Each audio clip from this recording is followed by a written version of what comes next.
Trends की बात करते हैं। हमारे साथ अब इकिगाई एसेट मैनेजर के फाउंडर और सीईओ पंकज टिब्रेवाल जुड़े हैं।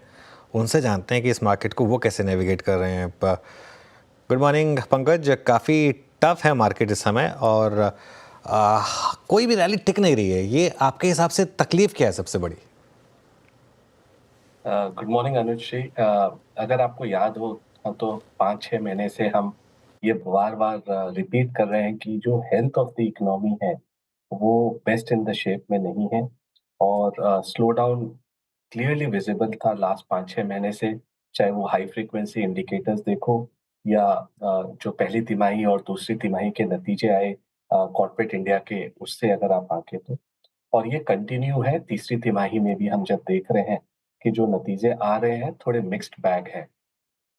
जो सबसे बड़ी प्रॉब्लम है दो, अगर हम देखें पहली प्रॉब्लम, तो हमने डीलर डिस्ट्रीब्यूटर्स कॉर्पोरेट इंडिया सबसे बात की और कहीं ना कहीं लिक्विडिटी का चक्का जाम हो रखा है एंड लिक्विडिटी इलोंगेट हो रही है, वर्किंग कैपिटल इलोंगेट हो रहा है।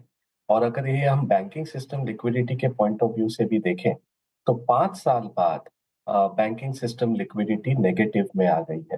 तो ये एक थोड़ा सा विषय है जो हमें देखना चाहिए, क्योंकि फाइनली जो वैल्यूएशन होती है वो present value of cash flow और अर्निंग्स की होती है। तो अगर इलोंगेट हो रही है और कैश फ्लो कम जनरेट हो रहा है तो market is smarter than all of us. तो पहला पॉइंट वो है। सेकंड पॉइंट अगर आप देखें तो government capex clearly slow down है। जो नवंबर तक नंबर्स आए हैं उसमें क्लियरली ये है कि जो केपेक्स ड्रिवन नंबर्स हैं वो 12% अपने बजटेड अनुमान से कम है।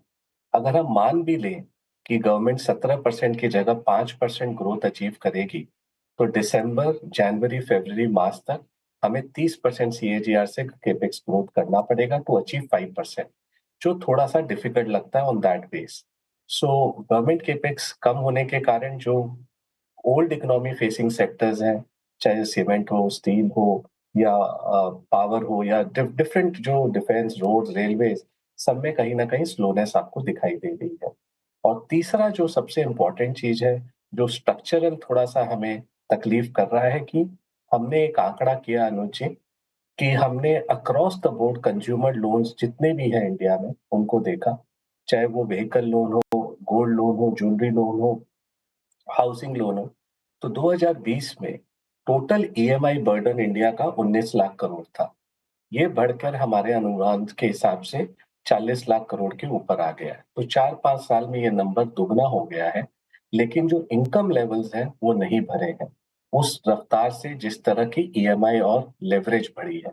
तो हाउस होल्ड लेवरेज आज के दिन 43% ऑफ जीडीपी है, जो वन ऑफ द हाईएस्ट आज के इतने सालों में है। और वो कहीं ना कहीं अर्बन कंज्यूमर पर स्लो डाउन भी कर रहा है। इसलिए हमें अर्बन कंजम्पशन जब हम देख रहे हैं तो काफी जगह स्लो डाउन दिख रहा है। तो इसे अब 3-4 भागों में देखना होगा। बजट 10 दिन बाद प्रस्तुत किया जाएगा। पहला कि वो ग्रोथ ओरिएंटेड बजट है कि नहीं। गवर्नमेंट ये ट्राई करेगी कि हम फिस्कल ग्लाइड पाथ में चलते रहें और जो 4.9 लास्ट बजट में हमने कहा था, हमारा अनुमान है वो 4.7 इस बार हो सकता है। और आगे की 2026 में ये 4.5 के आसपास होगा। तो अगर फिस्कल ग्लाइड पाथ है तो ग्रोथ कहीं ना कहीं थोड़ा कॉम्प्रोमाइज हो सकता है। और तीसरी चीज अगर आप ध्यान दो तो इस साल हमारा अनुमान है कि कैपिटल गेन्स टैक्स और एसटीटी से गवर्नमेंट को करीबन 2.5 लाख करोड़ का कलेक्शन होगा। और थोड़े साल पहले ये नंबर मामूली सा 20-25 हजार करोड़ ही था। तो क्लियरली 10 गुना बढ़ोतरी हुई है और थैंक्स टू कैपिटल मार्केट्स। और इसके कारण हमारा पर्सनल इनकम टैक्स कलेक्शन काफी स्ट्रॉन्ग दिख रहा है।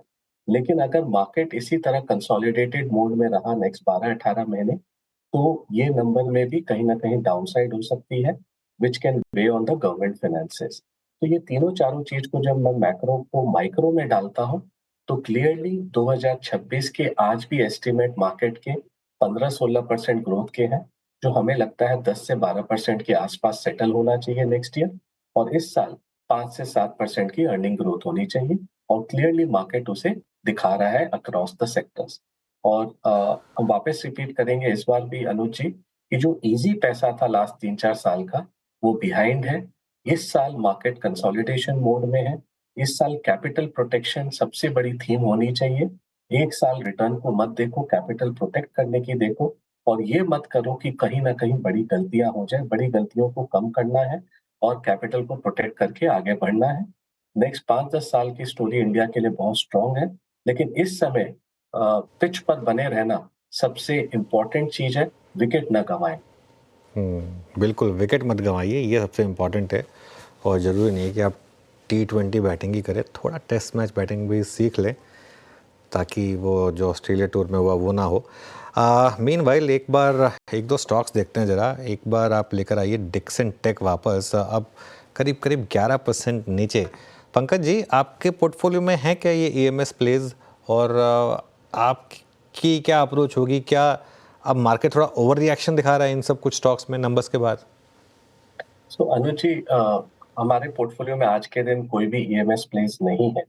और मेरा ये एक ही कंसर्न है across the board, except Dixon जो एक आउटलायर कंपनी है इस पूरे स्पेस में, बट बाकी कंपनियों को अगर आप देखो तो इनमें सब में एक नैरेटिव डेवलप्ड है, लेकिन रियलिटी ये है कि ये काफी सारी कंपनियां इस सेक्टर में कैश फ्लो नहीं बनाती हैं। कई सारी कंपनियां 30 से 40 हजार करोड़ की मार्केट कैप है, बट अगर आप लास्ट 5 साल की क्यूमुलेटिव ऑपरेटिंग कैश फ्लो को देखो तो वो 50 करोड़ भी नहीं है। Finally top line is vanity, bottom line is sanity, but cash in bank is reality. अगर आपके पास कैश फ्लो नहीं है तो वो कंपनियां लॉन्गर टर्म में आपको वैल्यू क्रिएट करके नहीं देती। लेकिन आज मार्केट को खाली ग्रोथ नैरेटिव पसंद आ रहा है, लेकिन लॉन्गर टर्म में ग्रोथ के साथ कैश फ्लो सबसे इम्पोर्टेंट है। ये तो हर 6-12 महीने में आप या तो डेट लेंगे या इक्विटी को डाइल्यूट करेंगे, वो कभी भी सही नहीं है।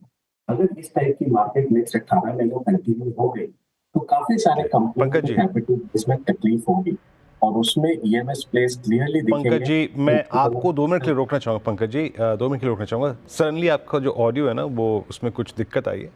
उसको फिर से हम थोड़ा सा ठीक करने की कोशिश करेंगे। यकायक अगर आप देखें, आपका जो ऑडियो है वो सिंक हो गया है। मीनवाइल मैं एक बार मार्केट चेक ले लेता हूँ। यहाँ पर निफ्टी इस वक्त 23,262 डेढ़ों पर आता हुआ, और बैंक निफ्टी अब 49,013 अपने डेढ़ों को टेस्ट करता हुआ। तो कंप्लीट रिवर्सल। और डिक्सन जोमेटो M6 का जिक्र अनुज ने किया ही था, ओबरा रियल्टी, उसके बाद पेटीएम, उसके बाद जरा कल्याण ज्वेलर्स को देखिए। अब कल्याण ज्वेलर्स फर्दर सिंक होता हुआ 511 पे। अच्छा पंकज जी, आपके दो प्रश्नों के उत्तर बहुत सटीक रहे। जैसे कि आपने कहा कि इस साल हमें ये ज़्यादा फोकस करना है कि अपनी कैपिटल कैसे बचाएं। एक एक करके सेक्टर्स ऐसे पकड़ते हैं जिन्होंने पिछले 3-4 महीनों में लीडरशिप अपने पास रखी है, specially post I think election verdicts. IT ने लीडरशिप अपने पास रखी, और अब तक के जिस प्रकार के नंबर्स रहे लार्ज कैप आईटी के, आपको क्या सेंस मिल रहा है? क्या वो जो पिछले 4-5 महीने का मूव था उसमें से लगभग सब्सटेंशियल 20-30% तो हमने सरेंडर कर दिया। आईटी पर आपका व्यू क्या है इस वक्त? सो वीरेंद्र जी, अगर आप ग्रोथ के हिसाब से देखें तो आईटी जो बेस्ट कंपनियां high single digit too early double digit growth देंगी, और उनकी वैल्यूएशन आज 2027 के एस्टिमेट्स पर देखें तो 25 से 30 टाइम पर है, तो सस्ते नहीं है considering the growth they will deliver. So clearly ये एक हेज की तरह देखना चाहिए, एक डिफेंसिव की तरह देखना चाहिए। ऑब्वियसली 2026 में जो कमेंट्री आई है वो बेटर है 2025 से, तो हम मोमेंटम इस सेक्टर में देखेंगे, बट एब्सोल्यूट बड़ा पैसा बनाना बहुत डिफिकल्ट होगा क्योंकि earnings growth high single digit या डबल डिजिट के आसपास ही रहेगी इस सेक्टर में। 3 सेक्टर हमारे हिसाब से जो इस साल और नेक्स्ट ईयर अर्ली के लिए कॉन्ट्रा कॉल हो सकते हैं। पहला है मेटल। अगर हम मेटल्स को देखें तो आज कोई उस सेक्टर के बारे में बात नहीं कर रहा है, बट अगर 2000 मतलब हम टोटल कॉर्पोरेट प्रॉफिटेबिलिटी पूल का कंट्रीब्यूशन देखते हैं हर सेक्टर का, तो इस सेक्टर का कंट्रीब्यूशन 2001 के लेवल पर चला गया है। ऊपर में हम 14% कंट्रीब्यूट कर रहे थे टोटल इंडिया की प्रॉफिटेबिलिटी पूल में मेटल सेक्टर, अब ये 4% पर आ गया है। तो ये एक सेक्टर कहीं ना कहीं मीन रिवर्ट करेगा। और दो लार्जेस्ट इकोनॉमीज विश्व की, चीन और यूएस, दोनों फिस्कल एक्सपेंशन मोड में है, तो ये कमोडिटीज के लिए बोर्ड वेल कर सकता है। सेकंड है सीमेंट। क्लियरली ये 2004 के प्रॉफिटेबिलिटी पूल के लेवल पर आ गया है, और हमें लगता है यहाँ से प्राइस इंक्रीज और डिमांड मोमेंटम इम्प्रूव होना चाहिए एंड कंसोलिडेशन फाइनली हमें दिखना चाहिए। नॉर्थ और वेस्ट में हमने ये देखा है कि प्राइसिंग एब्जॉर्ब हो गई है और काफी टाइम के बाद 2 या 3 प्राइस हाइक हुए हैं which will bode well for the cement sector. तीसरी अगर आप देखो तो स्पेशलिटी केमिकल है। 3 साल से ये सेक्टर कंसोलिडेट और प्राइस करेक्शन टाइम करेक्शन दे रहा है और जस्ट फॉर योर रिकॉर्ड्स 7 तिमाही हो गए जहां पर ये सेक्टर एग्रीगेट बेसिस में प्रॉफिट डिक्लाइन दिखा रहा था। हमारा एस्टिमेट है कि ये पहला क्वार्टर होगा जहां पर हम 4 से 5% एग्रीगेट लेवल में प्रॉफिट ग्रोथ देखेंगे और नेक्स्ट 3 से 4 तिमाही इस सेक्टर में 15 से 20% की ग्रोथ का उम्मीद हो सकती है। तो अगर हम ये तीनों सेक्टर को देखें तो ये कॉन्ट्रा कॉल है। अपार्ट फ्रॉम दैट फार्मा और हेल्थ केयर में लीडरशिप क्लियरली दिख रही है। वहां पर इलेक्शन के बाद भी कोई नर्वसनेस नहीं है और 7-8 तिमाही हो गए कि वहां पर नतीजे काफी स्ट्रांग अभी भी कंटिन्यू कर रहे हैं। तो ये हमारा पोर्टफोलियो कॉम्पोजिशन होगा। Along with that stock specific bottom up basis पर थोड़े इंडस्ट्रियल नाम्स हैं, थोड़े कंज्यूमर डिस्क्रिशनरी के नाम्स हैं और थोड़े ऑटो एंसिलरी के नाम। अच्छा पंकज जी, ये जो जोमेटो के नंबर्स थे, मैं आपसे जोमेटो पे कमेंट नहीं मांग रहा, बट सुबह अनुज और मैं बात भी करते थे इसमें, स्पेशली ब्लिंकिट के नंबर्स, और ब्लिंकिट जिसके आधार पे ही हमने जोमेटो को सबसे ज़्यादा तवज्जो दी थी। पिछले 3 महीने में काफ़ी भागा भी, फिर उसके बाद एक स्विगी की listing, but don't you think we are putting too much in a very short phase of time? मतलब बहुत ज़्यादा कैपिटलाइज करना इन स्टॉक्स पे क्या अच्छी रणनीति होगी, या फिर आपको लगता है कि अब एक कूलिंग ऑफ की ज़रूरत है? कब बहुत ही ज़्यादा कंपेरेटिव हो गया है इस पे सब? नरेंद्र जी, अगर आप देखो तो ये हर सेक्टर का नियम है कि जब भी लीडर बेटर करने लगता है उसकी वैल्यूएशन स्काई रॉकेट होती है, तो दूसरे प्लेयर्स भी उस पर पिगी बैंक करते हैं और पैसा लेते हैं मार्केट से और कॉम्पिटिटिव इंटेंसिटी बढ़ती है। अगर आप इस साइकिल को देखो तो ये सप्लाई साइड साइकिल है इस बार अक्रॉस सेक्टर्स। लास्ट 4 साल में हुआ क्या? बैलेंस शीट्स जो बिगड़ी हुई थी वो रिपेयर हुई, टूटी बैलेंस शीट्स को कैपिटल मिला, वो लंबे समय तक सरवाइव किए और नाउ अगर आप देख रहे हैं तो सारे छोटे प्लेयर्स कॉम्पिटिटिव इंटेंसिटी बढ़ा रहे हैं। इसे क्लासिक सप्लाई साइड इकोनॉमिक्स कहते हैं, जो काफी सारे सेक्टर्स में हमें दिखाई दे रहा है।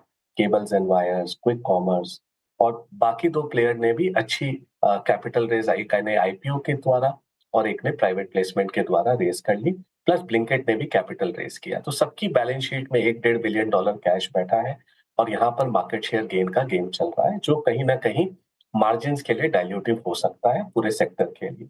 तो हमें लगता है कि यहाँ पर क्लोजली वॉच करना चाहिए ये कॉम्पिटिटिव इंटेंसिटी को, स्पेशली क्विक कॉमर्स में, और ये किस तरह थोड़े शॉर्ट टाइम में मार्जिन डाइल्यूटिव हो सकता है उस पर नजर रखनी चाहिए। ये याद रखिए, मार्केट मार्जिन को पी देता है, कभी भी टॉप लाइन को पी नहीं देता। तो अगर मार्जिन थोड़ा डिसअपॉइंट करेगा तो मार्केट उसे थम्स डाउन देगा, अगर मार्जिन में सरप्राइज पॉजिटिवली करेगा तो मार्जिन उसे थम्स अप देगा। तो क्लियरली इस सेक्टर में एक बार कॉम्पिटिटिव इंटेंसिटी को देखना चाहिए और एक बार अपने ओवरऑल ऑब्जर्व करके आगे बढ़ना चाहिए। पंकज जी, बहुत बहुत शुक्रिया आज हमारे साथ जुड़ने के लिए, और आपको all the best. Thank you. अगली कॉन्वर्सेशन में फिर और कुछ टॉपिक्स पर बात करेंगे।